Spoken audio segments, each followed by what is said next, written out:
Hello and welcome to SWIMFANS Unknown Pleasures. This is your weekly SWIMFANS. I'm your co-host. I'm the Jaeger Grail. I'm Josh McKenzie. I am blowing up the Jaeger Grill. I'm Craig Neeson.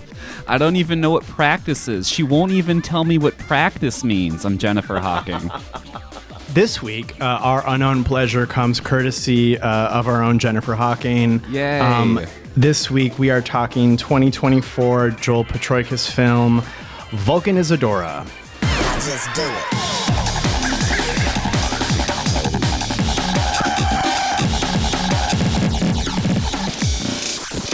Vulcanizadora? I don't know. I don't think anyone says it out loud at any point during the movie. No, it's a great word, though. I've been saying it under my breath a lot because it's fun to say. It's a Bjork-ass name. I've been saying Vulcanizadora. That's crazy. Was that wring? I mean, it's just not where I would have put the stress on the word. Yeah, fair enough. I'm not smart. Don't listen to me. I mean, you're probably. I mean, with my luck, you're probably right. Okay, so if you haven't seen Vulcanizadora, this movie is about Derek and Marty. All right, they are two sort of just like gormless fools in Grand Rapids, Michigan. And at the start of the film, we see Derek and Marty sort of like schlepping through the woods. Derek has sort of dragged Marty out to go camping. While they're out in the woods, we sort of very slowly learn what they're up to. Like the movie doesn't tell you up front. You sort of figure it out as they're going. But as they're going, Derek is doing a bunch of things that like 13-year-olds do in the woods. Like they're like wailing on a tree with sticks, which was really satisfying. Derek has like a plastic baggie of like porno magazines stored just on the forest floor somewhere. They have fireworks. Which is important because Marty sort of ominously mentions that he has 3 of these, 1 for today and 2 for tomorrow. So they try to go camping that night, and Derek tries to get Marty to start a fire at the camp, and he has this line where he's like, "You should be really good at that." To which Marty gets very angry, and we sort of begin to learn that there's something. We learn more about these two characters in relation to each other. Eventually, they end up like on what I assume must be Lake Michigan because of the dune. So they end up at like the shore of Lake Michigan, and Derek begins to sort of just like pitch these ideas of what they could do instead of what it is they're about to do, which we still don't know. He's like, what if a cruise ship came by and we just went? What if we just fucking, I don't know, we could go meet some cool chicks, I think is the line that he says. So he's trying to sort of give Marty other things to do. But eventually Marty's like, no, we're going to do this instead. And then he pulls these 2 like real like saw looking masks out of his bag. So what we now come to understand is that Derek and Marty are on the shore of Lake Michigan for like a suicide pact. We know that at this point in the film, we know that Marty has something to do with like arson or fire. And he's like committed a crime that he's been in prison for. And we don't fully get like a motive for why Derek is going through his end of the suicide pact, except for the fact that his ex-wife is not letting him see his kid, and he does just sort of seem like he's hit a rough spot in life. So anyway, so they have these like saw-like headgear, these saw-like headgear that like sort of like strap around their chin, and then we see that it's the explosives that Marty made earlier is supposed to go. It's supposed to go between your teeth, and this headgear sort of like keeps it in your mouth, so that when the explosive goes off, like you can't spit it out, and it I assume holds it in place, so it'll like kill you instantly. Derek is desperately trying to back out of doing this. He has to get psyched up by Marty like a million times, and so what the 2 men are going to do is they're going to light each other's fuses so that neither person is actually committing suicide. They're both just murdering each other simultaneously. So Marty is trying to get Derek, to do this, and Derek is now completely sobbing. He's a sobbing mess. He doesn't want to do this. And so finally the moment comes, and Marty's lighter lights and Derek's lighter does not. So Derek's fuse goes down very quickly. His explosive goes off, and he is killed on the beach. So Marty, whose fuse wasn't lit, hides Derek's corpse, and he goes back to Grand Rapids. So Marty he has like a hearing for. We found out that he like burned down like a auto garage or something. I don't think we ever get a motive for that. So he is going to a hearing for that. He's living with his dad, who seems to be in some sort of mental decline. But they seem to have a pretty antagonistic relationship. So Marty truly doesn't seem like he has a lot that he's living for at this moment. His lawyer is able to pull some sort of loophole, so he gets out of going to jail for the arson. And now he's just sort of wandering around, like obsessively watching the footage, because it was recorded, the footage of Derek's last moments. He's trying to like sort of like obliquely turn himself in for the crime, because he, there's a line where he mentions like it was easier in prison. So he like tries to get his dad to watch the tape of the murder, but his dad like he's like too checked out to watch it. There's a scene where he tries to report it to the cops, but the cop there recognizes him as the guy who like pissed everybody off by getting out on a technicality for the arson. So that they don't let him like file like a missing persons report for Derek. So basically what happens is like the last bit of this movie is Marty goes to see Derek's kid. Like he's been following him around for a while. He's like 8 or something, maybe 7, something like that. And so he goes to this very young boy, and he's like, here's your dad wrote you something. Here's some money. Hide it. Don't tell your mom. The last sort of scene of this movie is Marty going back to the beach trying to find Derek's corpse, and he cannot, and so he falls asleep there. He wakes up, and like a family on the dune in Lake Michigan finds Derek's corpse as Marty like walks into the lake. The last shot is Derek's son like reading the note that he wrote him. What did we think of Vulcanizadora? I brought it, so I'll go first. I loved it. I also think that this might not be the best introduction to Joel Petroikas's filmography. As my read on the movies, that's like really tied to like his personal experiences of like making his movies, and it's actually a sequel to one of his other movies, Buzzard, which I myself did not realize until over an hour into the runtime. It wasn't until like they said Marty's last name that I was like, that sounds so familiar, because his name is Marty Jakatansky, and I'm like, okay, that I know that, and then I looked it up, and I'm like, oh my god, this is a sequel. But him, oh wow, it's like a direct sequel, kind of. It's like none of the events of Buzzard impact the story in I want to say Vulcanizadora, this movie. So it's Buzzard is just a movie about like Marty kind of like trying to get away with like petty crime, and he maybe just goes over the line a little bit. Like the fire and stuff like doesn't happen in Buzzard. It's more of just like a character study of this like deeply stunted man and his deeply stunted friend who like live entirely on like gas station food and like never really accomplished anything. It's just like a portrait of like a life, like a pointless life wasted. I love that movie. It's way messier than this one though. I think this is a much better movie. But I think he uses these characters that he had already made to like express like his like frustrations with, I think like both himself and his art. Like the image of like two guys killing themselves with homemade fireworks on camera for like the footage to wind up in like a Faces of Death video. I think that is like a perfect metaphor for like what it's kind of like to I don't know, like try to make something that matters and no one really cares. Because like in the back half of this movie, like or in the back like 30 minutes of this movie, it's like Marty's racked with like guilt and regret, and he and like no one kind of cares that his only friend is dead, and so like he kind of like rightfully sort of like I think is dealing with the realization that like no one would really care if he was dead either. And so I just love the ending scene so much.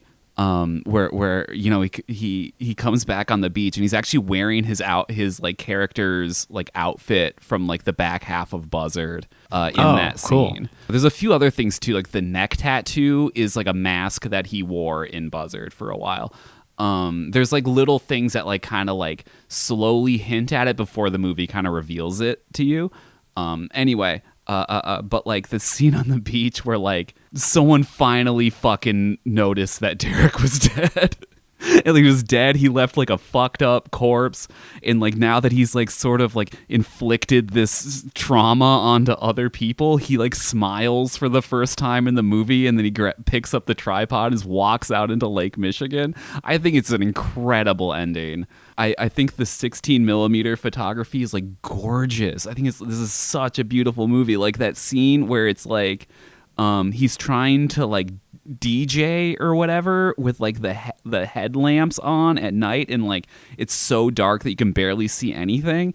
But like he kind of just moves, like he's kind of rotating his head and it's lighting up different things. Like I think it was so fucking beautiful. The image of like 50 snake fireworks all being lit at the same time, and it's them just like fusing. That was so cool together into like this like fucking satanic behemoth thing was so good. Like I think that's kind of like the perfect Joel Petroikis image. Like is it's the shitty fireworks you grew up with in Michigan before they repealed the fireworks ban, but it's done so over the top that it kind of just becomes beautiful in like its own weird way.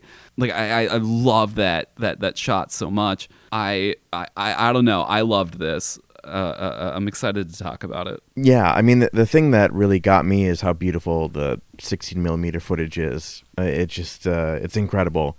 You know, I was not coping. I was not seething. I was not, like, that was like my big takeaway. Like, because, you know, I love my Super 8 camera. It's one of my favorite tools. And I'm like, I've never made that leap. And it's not fair that some people get to make feature length films with them and I can't. You know, it's just not fucking fair. Oh, but you can. I can't. Well, I can. I can. I don't think it's worth it. I've investigated the leap, and I just don't think it's worth taking that jump. Yeah, we can get into this later if you want. Oh, I mean, just like on a like cost per like production thing, like yeah. But you know, the film is gorgeous. The Grand Rapids Police Department, that's like the first indication of where we are. I had no idea that this was a Michigan film. It was a fucking jump scare.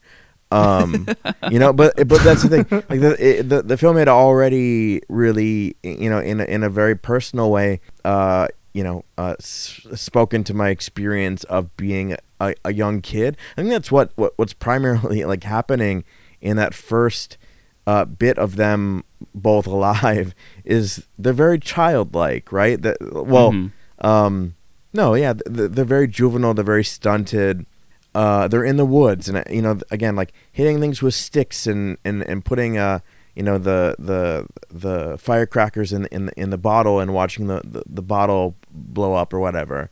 Finding the porn, you know, breaking open the glow stick and pouring the glow stick goo on you while you try to play. What's the fucking song? What's it's like a Pantera song, Snakebite or whatever. Yeah. Just what like, is that song called? You know, you're busting out your Dell's your Dell PC's speakers out in the woods. Your Dell from 2002. It was Voodoo by Godsmack. Voodoo by Godsmack, and you're doing a kind of like a Burning Man-esque like performance for your homie who you just bailed out of a county jail. There's something really like wonderfully homoerotic about it. It's an understated homoeroticism because like dudes listening to like Godsmack together and like being men is like necessarily kind of like gay, you know. But yeah, like, just get married at that point. You know, like they could be there for each other. Well, no, I remember really distinctly like when Papa Roach, like the cut my life into pieces, this is my last reason. Like I remember that when that fucking came out and having to listen to that in every fucking guy friend that I had's truck. It was like, like it was a powerful formative experience. And I think that the film again captures the listlessness and the pain of like a kind of like failure to launch as a young white man in Michigan. It's really painful. I think the crime and punishment, like second half of the film where he's just like he's waiting to get punished for he's afraid of the punishment but wants to be punished is like just such a fascinating it's like a fascinating character motivation. And yeah, he's like staring longingly at a child for like a good duration of the film, like a child that he is definitely not related to at all. And I think what this film didn't quite do for me in like a cohesive like a fully developed film thing, it did in a lot of like small micro texture moments of like wanting to file a police report of a missing person, but then like being like really cagey about the details and like not having all the details and not wanting to give your name and like giving a child hundreds of dollars and his father's suicide note, like $750,000. Yeah. Wanting $750, like desperately wanting your father who hates you to watch footage to be crime and punished. Hey dad, watch this footage. It's only about 2 minutes, and like the dad hates his child so much that he's like not like, who are you? Like what is our relationship? We don't do that. Like you're still here. Like just that fundamental lack of exchange as a son to a father. I mean it's like just like all these little observations again about. I think it's very, to me it's a very specific, again, like young white man Michigan, which might like close it off for a lot of people, but like I think I'm the demo. So yeah, no, I thought this was really odd and pretty and I left very charmed, even though I don't think the film is like necessarily cohesive. Yeah, I think we're kind of the perfect podcast to talk about Vulcanizadora by Joel Petrikis. I mean, he and actually the other main actor here are both from Michigan. They both, I believe, still live in Michigan. Yeah. This is like Michigan Gothic in a way that I've never seen before. Yep. I would say. I mean, like just to sort of like rehash what Craig mentioned that like was really resonant to me was like people acting very juvenile for their age. Like even when I was a juvenile, like you knew guys who acted juvenile for their age. Just the sense memory of like trying to make a Walkman work and to plug it into computer speakers. And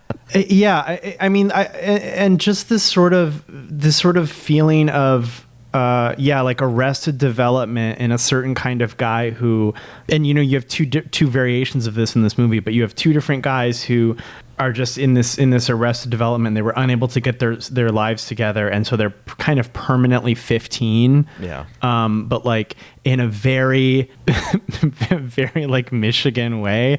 Like there was something nauseating about them like wolfing down like Little Debbie cakes and Gatorade because like that's what my friends ate for lunch when I was in the ninth grade. Like that was lunch for most teenage boys. Right.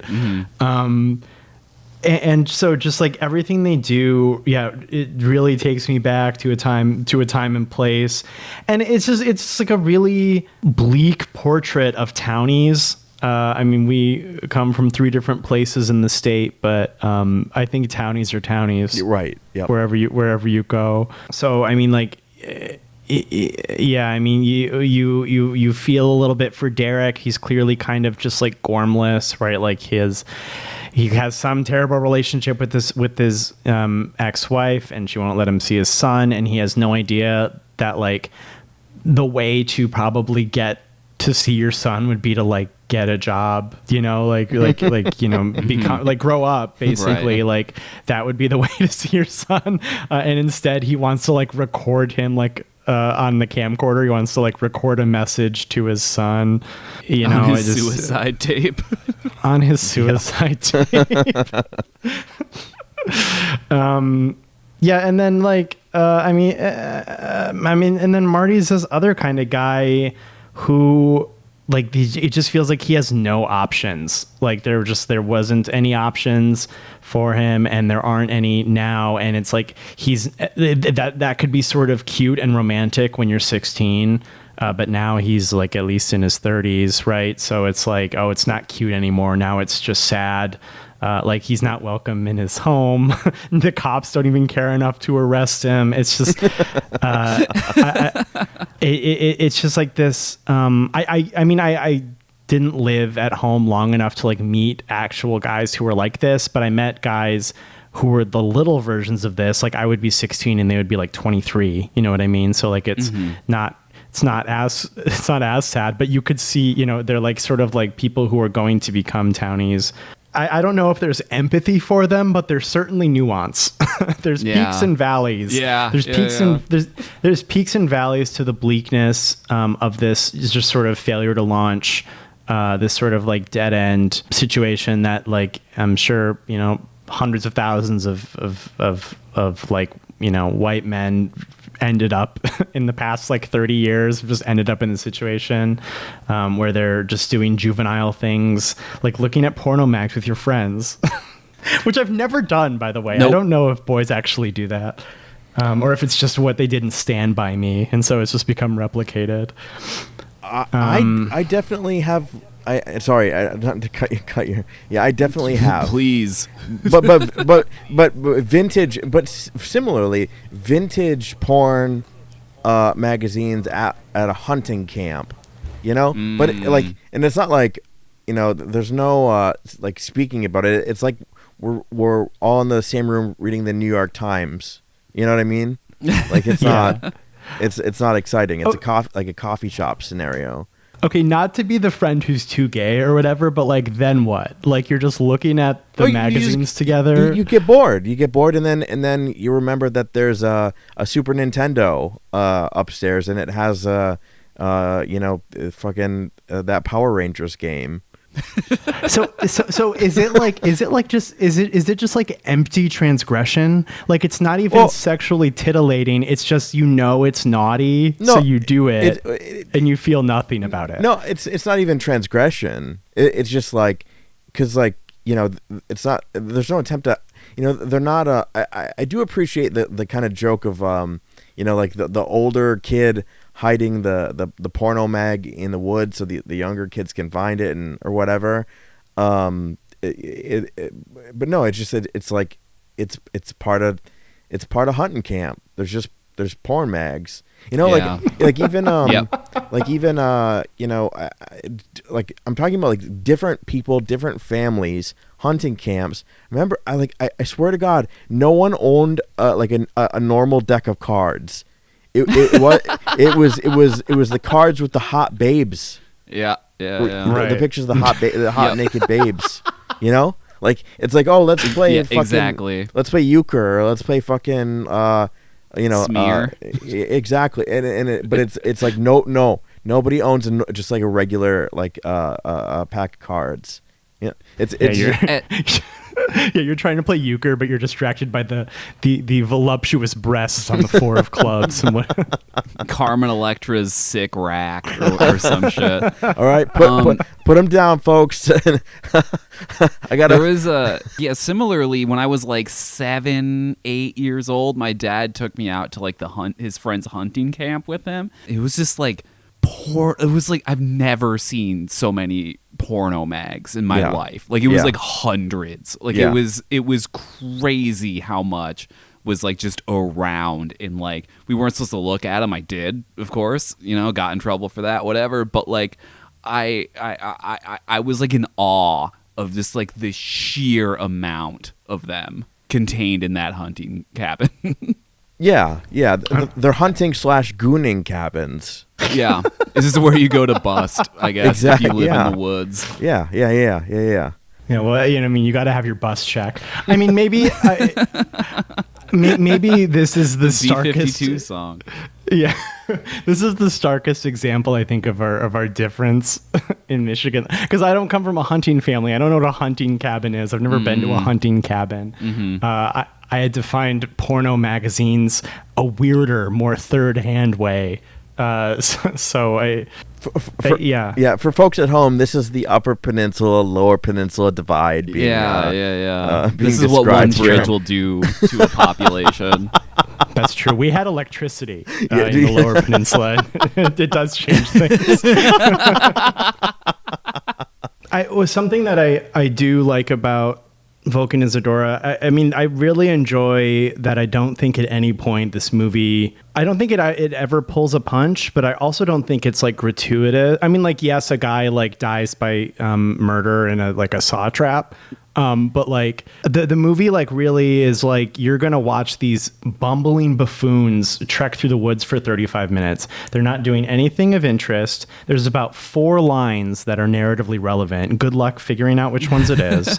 And for the most part, you're just going to hear like Godsmack songs, and watch a guy dance bad. And then like it really gives you almost nothing about Marty after that. Like it's really quite Spartan in its details. This is all in an effective way, of course. But the movie really is telling the viewer, like, you're going to either get on this tempo or you're going to be completely, you're going to get nothing from this experience. But like, I don't know, it also didn't it didn't go overboard either. Like there was definitely, I mean, I love like a splatterpunk movie if I'm honest, but like this movie like could have gone that direction. I think there was room for this to get like gnarlier. But like the violence was sort of like a Haneke kind of violence where it's like a weird, it's like a weird stochastic violence, and then it's over, and then you just have to drift about it for 50 minutes. That's a great comparison. That's Crime and Punishment, baby.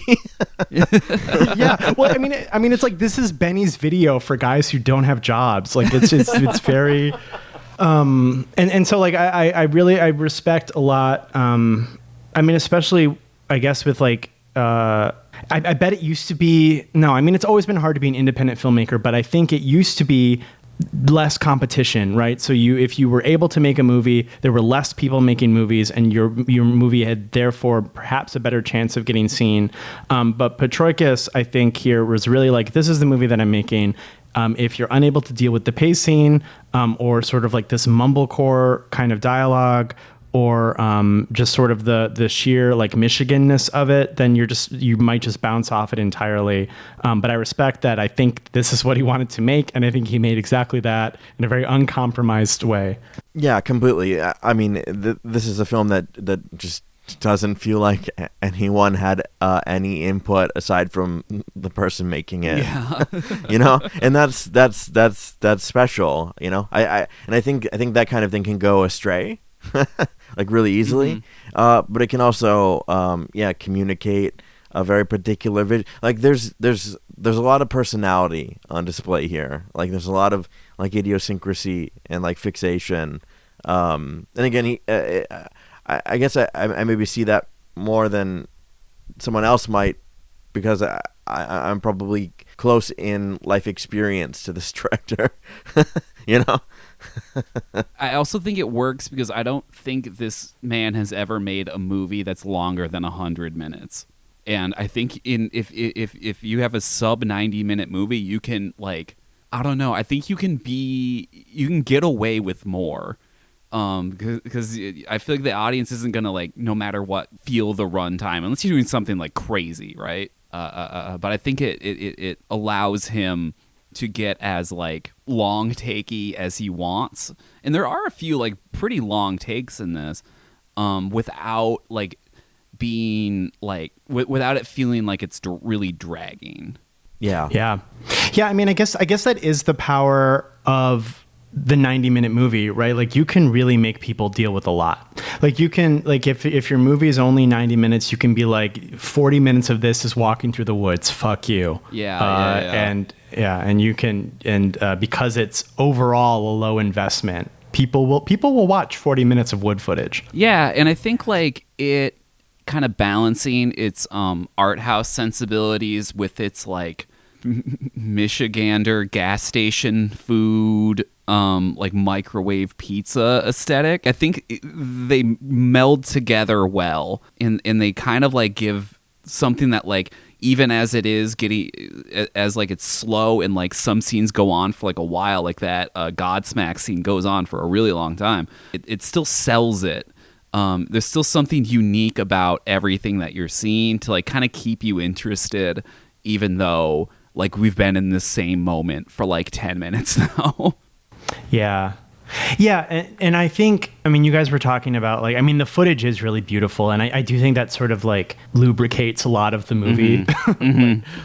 like you can watch what could be boring. Like, I mean, watching two guys pretend to look at porn like isn't super exciting. But like in this, because the footage is pretty, because I think Petroikis has a nice photographic eye, it does sort of become more than the sum of its parts for the 3 minutes or however long that scene lasts.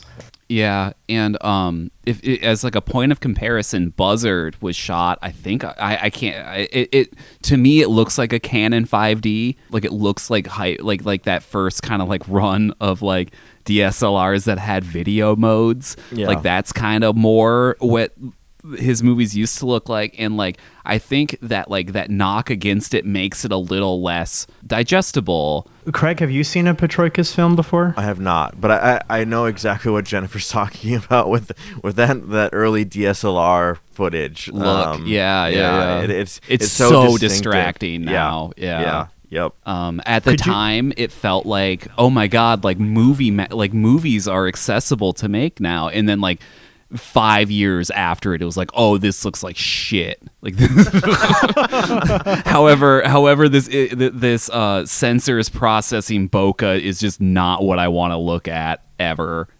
Could you?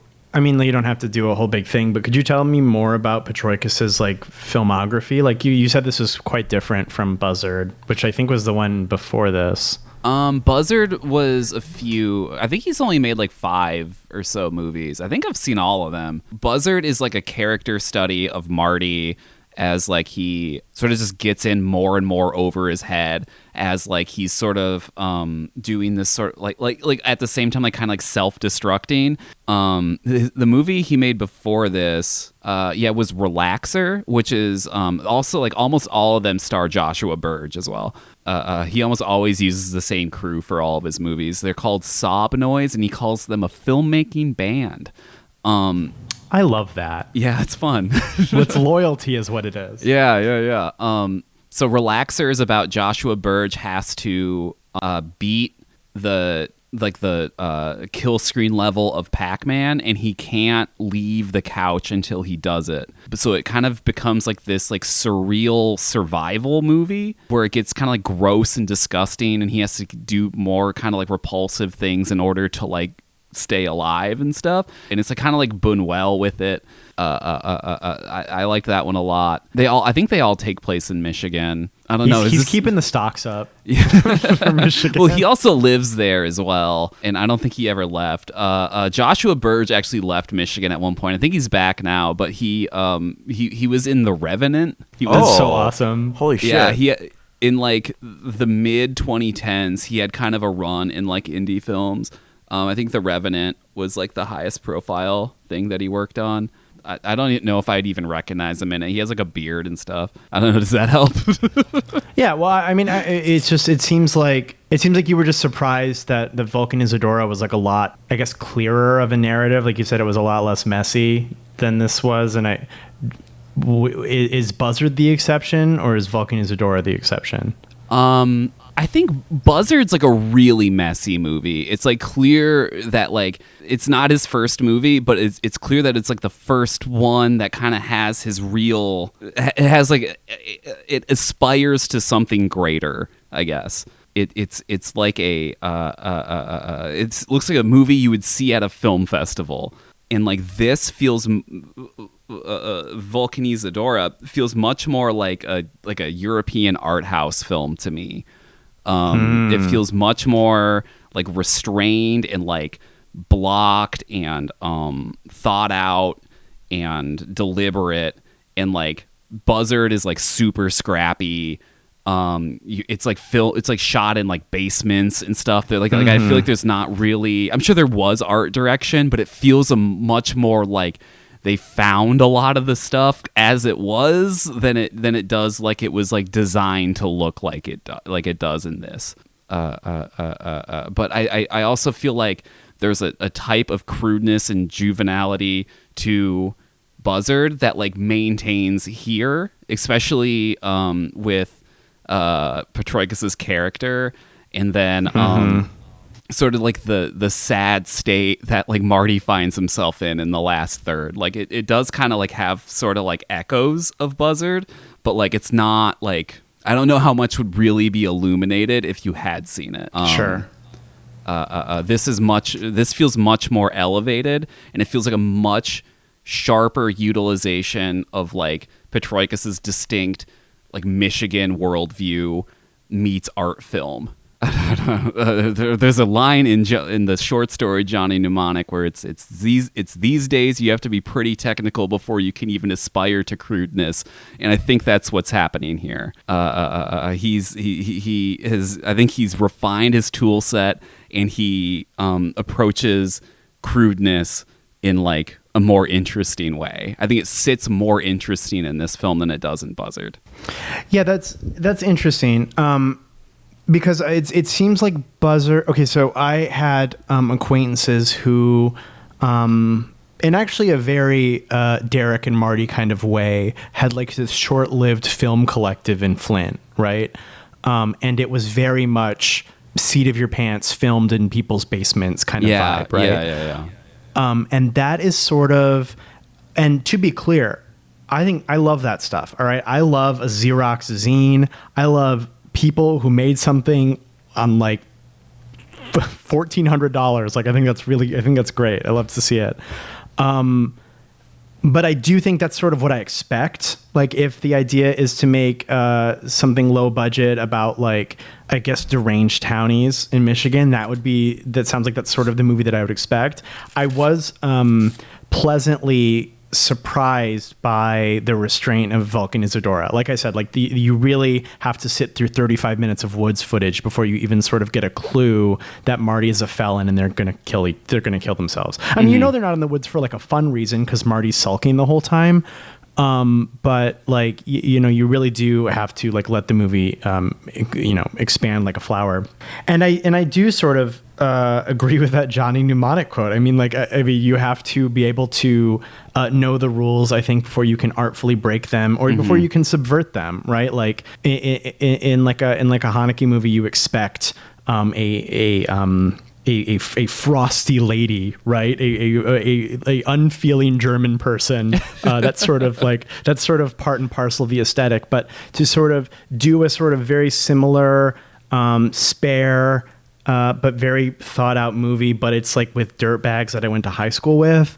That's kind of cooking with gas for me. Like, just aesthetically, like that's unexpected. That's sort of interesting. So I am pleased. I mean, he can make whatever kind of movies he wants, but I am pleased that he's gotten to sort of this place where it was an unexpected aesthetic combo for me that I really enjoyed. And I think he does see so much of himself in these characters as well. I think that he brings them back in like a smart way, because I think he sees himself as someone who kind of didn't really grow up, or still kind of maybe doesn't experience the same pleasure from like the things he did when he was 12, but he understands that like they're still around. Like he hadn't, I don't know, there's a thing that nerds do when they get older where like their toys get more expensive, and it's like that kind of didn't happen to these guys, right? Like they're sort of like still just exist exactly where they did when they were 15. And yeah, I don't know. I think like he sees the threat of that, and then like I think he's taking his filmmaking aspirations and questioning whether or not what he's doing as a filmmaker still counts as that. That's interesting. That's just my read on it. For all I know, he does not feel that way in the slightest. These are simply two wacky guys he came up with. Specifically because he picks up the tripod before he walks into Lake Michigan, right? Like, to me, that's like, all right, mission accomplished. I made something fucked up and I subjected people to it. Awesome. I can go die now. Right. Well, and like, to your read, I think it's worth noting that the people who find Derek's fucked up corpse are like the only normal people in the movie. Like everybody else is like a burnout, or like the associate of a burnout, or like the weirdest cop in Michigan. But like the people on the beach, I mean, it's not like they get lines or whatever, but they're styled in a way that they appear to be more affluent. They appear to be sort of like less strung out. They look like, frankly, they look healthier. They look like they eat food that might not be Little Debbie cakes. And they're framed in this sort of idyllic way where they're having just like fun at like Sleeping Bear Dunes or whatever. Yeah, I mean, I think your read is dead on, because like we're them. And yeah. we've uncovered Joel Petroikis' fucked up little corpse that he's buried in the beach for us to find. Yeah, and they were making like a Faces of Death video, and then like he's like trying to get people to watch it, but no one would watch it. You know, even the cops who have like who would be the people who would want to kind of don't want to. I don't. Yeah, as someone who makes something very few people care about, that hit hard for me. Yeah, I think you're onto something there, especially with the image of him grabbing the tripod, which is a completely irrelevant object. Like it's like it like marks Derek's grave originally, but then like it's obviously not there when he comes back. So it's just like a fucking, it's just detritus, right? But when he picks it up, it sort of recontextualizes that symbol to again be like a cameraman is now holding it. Like by holding it, Marty becomes a cameraman. Yeah, I think you're cooking there. I do again want to shout out the fucking snake footage. That was amazing. Yeah. It looks like a fucking tentacle from hell. Like it just, I want to do that, man. I never wanted to light snakes in my life, and I want to do that. I didn't know that they could like merge. I assumed it would be 50 snakes and they would like crumble together. They became one writhing mass. I didn't know it worked like that. I love that. Just gets all bad dragon with it. Yeah, it really does. Yeah, I think I watched the movie and I was like pretty neutral positive about it, but I think after talking about it, I really admire Petroikis's moxie, and I appreciate that he's doing Michigan excellence. Yeah, I'm impressed. Yeah, my first time watching Buzzard, I guess it was the only time I watched Buzzard, but it was like 5-6 years ago now. But I was just like, how did they get footage of like me and my friends? Like, this is like too accurate. Like, it was like kind of uncomfortable. Like the way like they just existed in basements for like half the runtime, and like specifically like the shit they do just because they're bored. It was just like looking into a goddamn mirror or something. Like the scene where they're just standing around that tree, just hitting it with sticks. There's nothing else to do. Like I that just captured something so pure about my adolescence that like I struggle to kind of like extrapolate it out. But it's like, yeah, sometimes there was just nothing else to do, and you found some sticks, you know?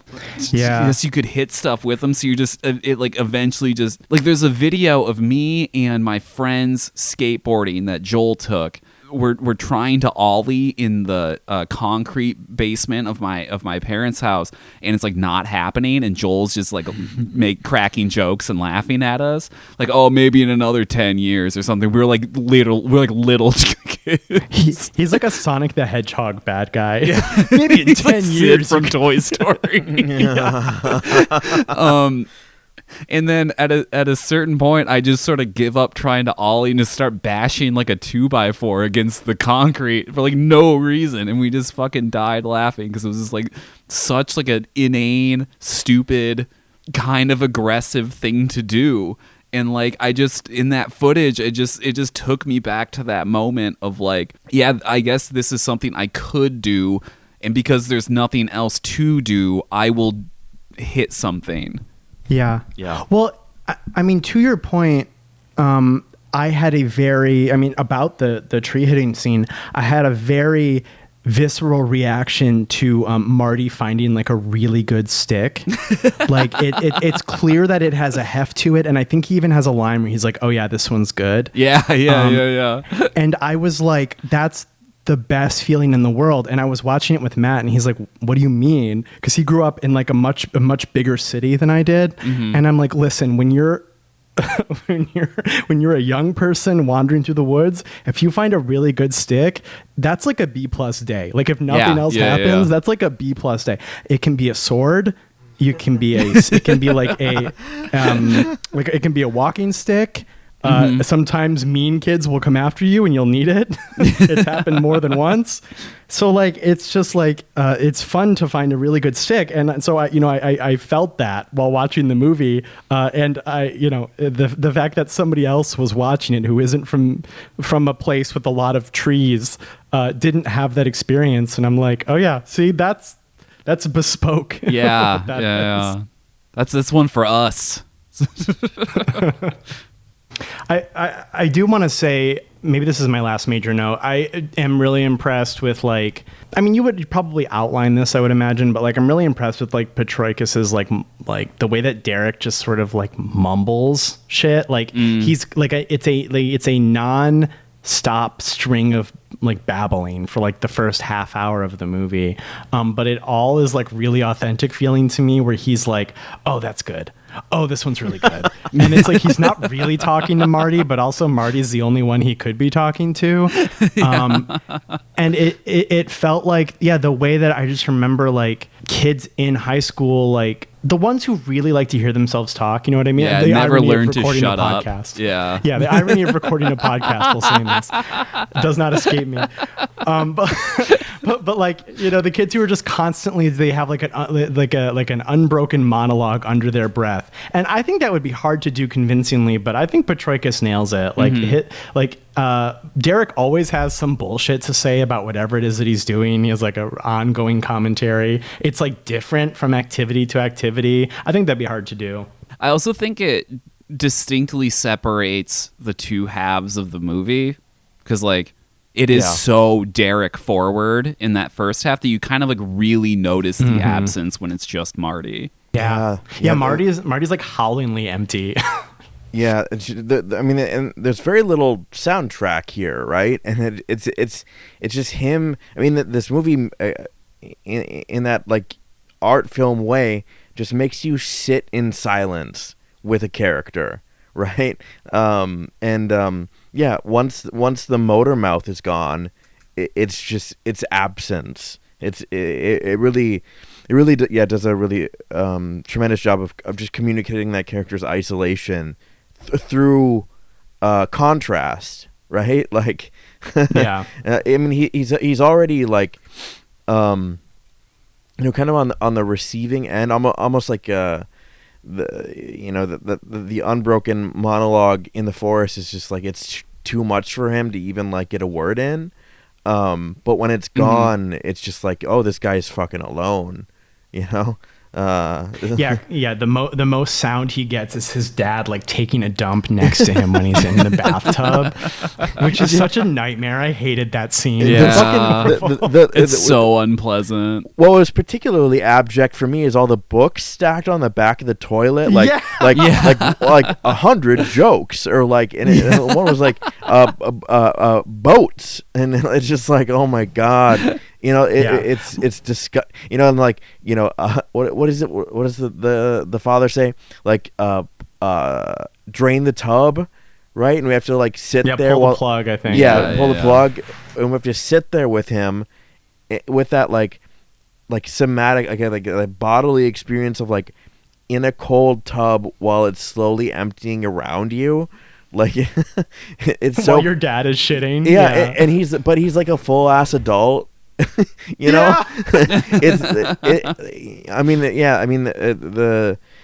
There's no shortage of this character being humiliated by the world, and I think that's also really critical, is that the world is just inherently hostile to him. Listener, I want to say it's not like 2 or even like generously like 5 books. It's like at least 15. Stacked on the toilet. It's a distressing amount of books to have near the place where you shit. It's like, how do you clean that? It's awful. You don't. It just gets into the pages. Yeah.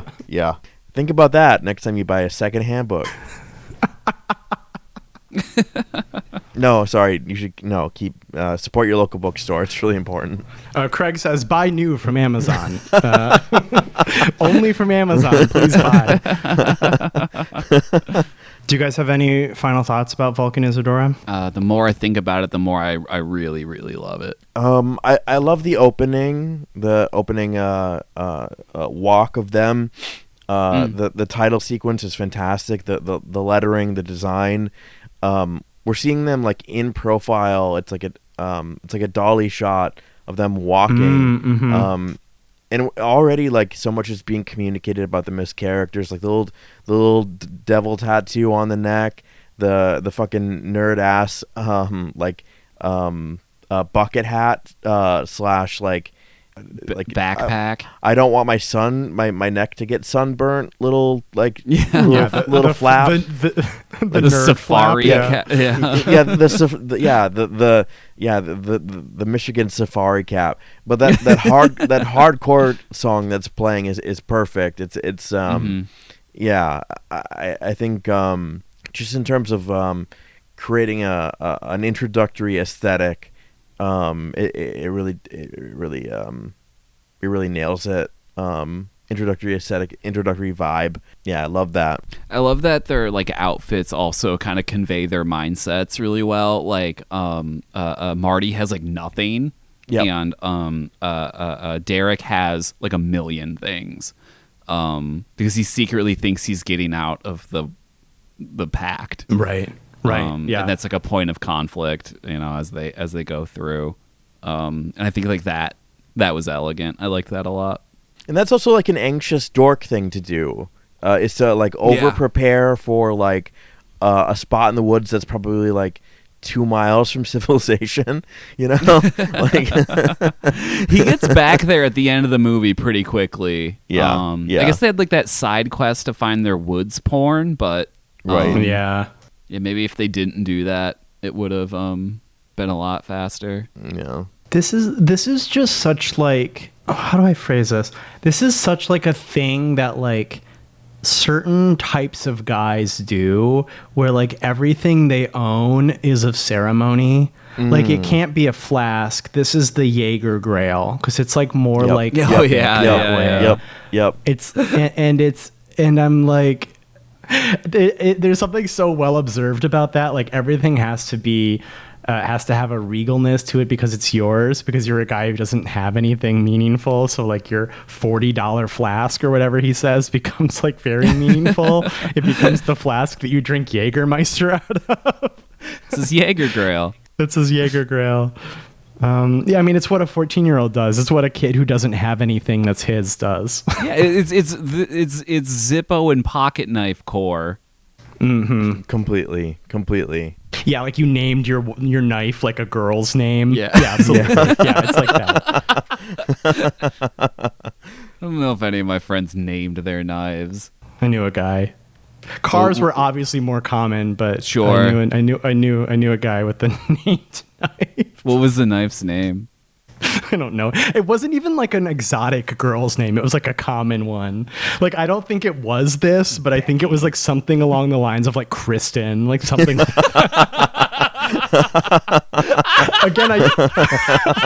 I don't think it was actually Kristen, but it was like a very like anodyne, early 2000s name for a girl. I keep that Kristen on me. Yeah. I'd rather be caught with it than without it. My She's always knife, got Kelly. you, man. So I originally gave this 3.5 stars. I think I'll go up to 4. I do think there's like a lot of elegance here. I think he might have cooked. Yeah, I also gave this 3.5 out of the gate, and I think it was the listlessness. I mean, again, that forcing of making the audience sit patiently, with every shot. There's that moment where they're like descending the hill, and it's just a wide shot, but they're both clearly mic'd, and we're kind of like forced to confront this impossibly wide shot as they descend a hill. But like, I think I was responding to that in a negative way, but in a kind of retrospect, I think it's really effective.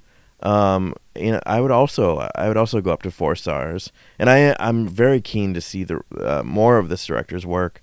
Yeah, I would like to as well. Sorry, I was looking for.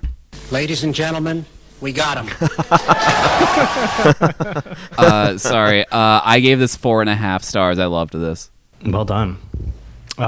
This is your first Unknown Pleasures pick. Congratulations. Yeah. I was. I've been looking to get one of his movies on here for a long time, and they're not quite birthday movies, so I jumped on this one. I think that'll be the most fun part about Unknown Pleasures is like obviously stuff we've been meaning to get to, but also like just stuff that wouldn't fit in the show in any of our usual genres because they're not like genre pictures. Maybe. Right. Very fun. I'm excited to have guests on too, because maybe there's a movie that we talk about a lot that like wouldn't qualify that a guest hasn't seen or something. I think that would be cool. Well, I'll tell you this. I'm sure he doesn't care. And if he does, I don't know, he can fight me in my DMs or whatever. But like when Kevin was coming on the show, he was like, well, he gave me like 20 movies like on his like Wow. he had like a list on his notes app, and he's like, yeah, I mean, have you seen any of these? Like, are there any I should avoid? And there was like maybe 4 that we had actually done episodes on. So I was like, okay, well, we've done episodes on like Bound was one of them, right? And I'm like, okay, well, we've already done these movies, but like really like any of these movies that you feel strongly about that you haven't seen, like it doesn't matter if any of us have seen it, like it's really about you. And he's like, okay, but I want to find one that nobody's seen. And I'm like, Kevin, you're not listening. It's to not me. important. It's not important. And then I really had to be like, I'm like my first Unknown Pleasures movie is a movie that I think you've both seen multiple times, and it's about you, the bringer. It's about the bringer. Yeah. Yeah. It's about me. It's about me. It's about you. Thank you so much for listening. You can find the show wherever you get your podcasts. So that is Apple Podcasts, Spotify, YouTube, wherever you're listening. Please rate, please review, please subscribe. You can find the show on all the social medias. Blue Sky, Instagram, Letterboxd. That's user SWIMFANS pod. You can find we have a Patreon, so you can find the Patreon. That's patreon.com/swimfans. For as low as $1 a month, you can get access to the entire back catalog of the show. So thank you to all of our patrons. If you want to become a patron, you can do that. In March, we just released an episode where, again, Jen and I sort of like yapped about what we've been enjoying lately. That we'd like to do periodically. So like if that's of interest to you, that and much more can be found there. And if you want to get in touch with us, send in a question, send in a recommendation, send in a complaint, but only a funny complaint. No, you can't have a mean complaint. That can be done on any of our social media DMs. It can be done on like the Spotify episode link. It can be done at our email, swimfanspodcast@gmail.com. That will get to us. And I am on all the same social medias, Blue Sky, Instagram, Letterboxd, user Amon's, AMONNS. Do you guys want to hear about Project Hail Mary or the drama? I saw 2 movies in 23 hours. I went to the theater twice. Project Hail Which one Mary for me. Okay, do it. Okay, that's fun. I went into that one. Okay, so I saw the trailer for it once, and I'm like, slop. Yep. Right. This is absolute That was my slop. immediate. Yeah. But friends were going, so I went. I will say, and this is I think my hottest take. I think it is E.T. for 2026. Like Interesting. It looks like it's going to be a sci-fi movie, like something like The Martian or like Interstellar. Like it looks like it wants to be science fiction. I think the science fiction is about a centimeter deep, and it's mostly about becoming friends with a little guy. It is extremely a little guy movie. I think any science fiction in it is like really just texture to get you to the next scene. It doesn't seem to delight at all in the science fiction. Like the woman from Anatomy of a Fall is in it. She's like a some sort of like shadowy government official, and so like she's doing like science stuff back on Earth. And the movie does not give a shit about any of that. It's Ryan Gosling and his little guy. And if you like a little guy movie like I do, you might like Project Hail Mary. I liked it a lot more than I thought it was going to. Because and I part of it is because I loved The Creature, and I also think that Ryan Gosling has the charisma to pull it off. I think he's one of like maybe 10 guys who's like really just fun to watch, kind of do whatever on screen. I think Robert Pattinson is another one, speaking of the drama, who can just kind of get away with whatever because they're just like really charming. Yeah, I was surprised. If you like a little guy, this is the movie for you. Jen? You can follow me on Blue Sky, diatron5.swimfanspod.com. I'm on Letterboxd Diatron. I watched the 2008 movie Jumper. Never seen it fuck before. Is Jumper? I never seen it before. I knew of it because I think my brother saw it, and I was like, what the fuck is Jumper? And then there was a video game based on it called Jumper: Griffin Story, and Griffin is not the main character of the movie Jumper. It's like a side story to Jumper. Jumper is about a guy who has like Nightcrawler powers. He can like teleport. But I the real reason I watched it is because every time I'd seen anything from it, it just looked like fake. Like the posters look fake. All the promo images look fake. Every like I can't like convey to you how little everything was designed, and it doesn't look like minimalism. It looks like incompetence or something. Like it looks like like I'm sure it is Photoshop, but it looks like it's just like some guy's like Photoshop Friday joke from Something Awful in the mid 2000s. Like it looks like shit. Everything about it looked like shit. And then I watched the movie. It was not very good. I would not recommend it. Yeah, I mean, so like he can do this thing. So he's a jumper, right? He can jump.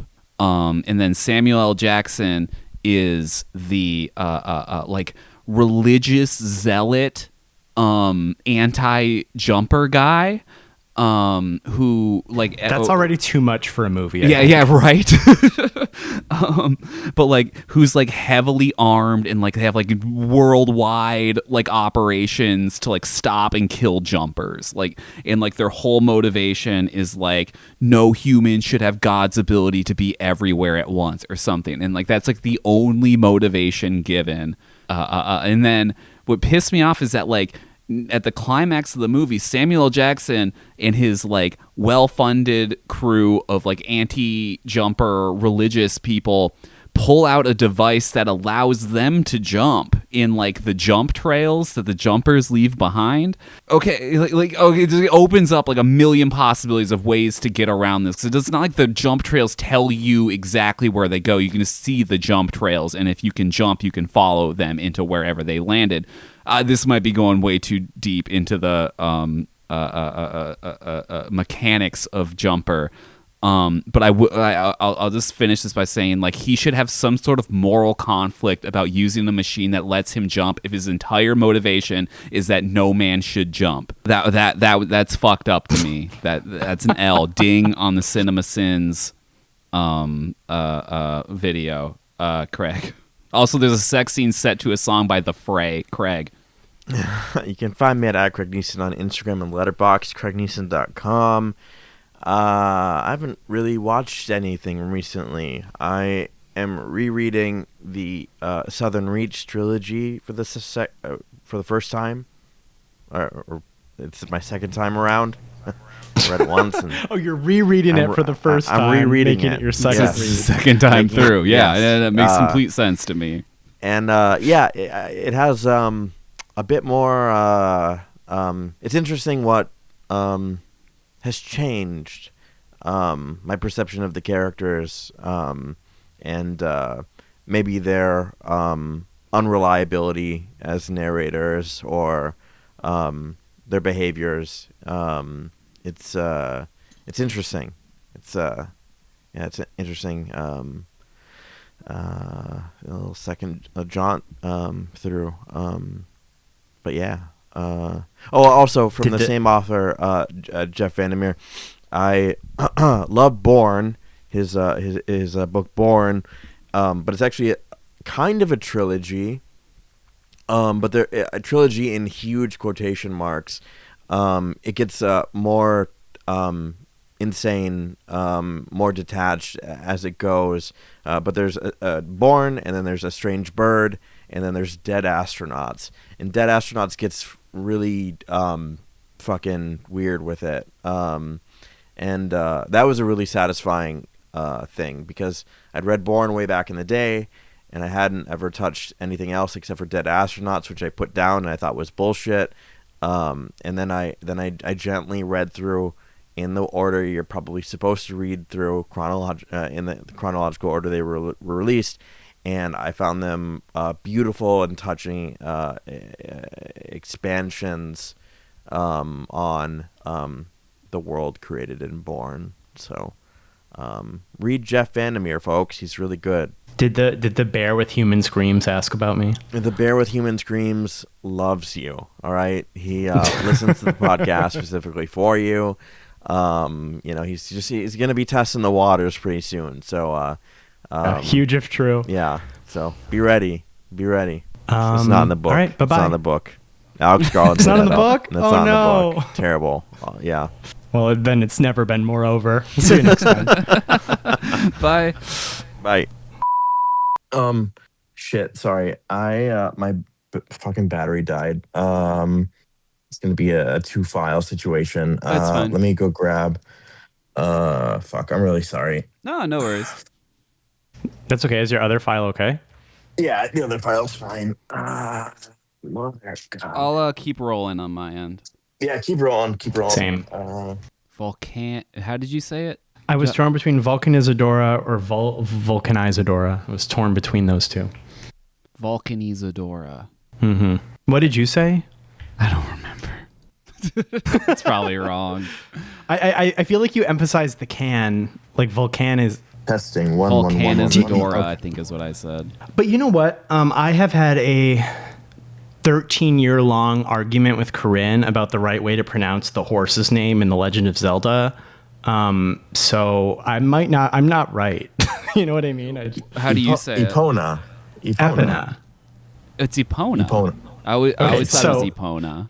Okay, so for me, Epona just sounds better and it flows better. But yeah, Corinne and I have been fighting about it for like almost 15 years. So, just because I said it one way doesn't mean it's right. Okay. Vulcanizadora. Vulcanizadora. That's what you're naming your daughter. Oh, it's Spanish, so it's Vulcanizadora. Vulcan. Vulcanizadora.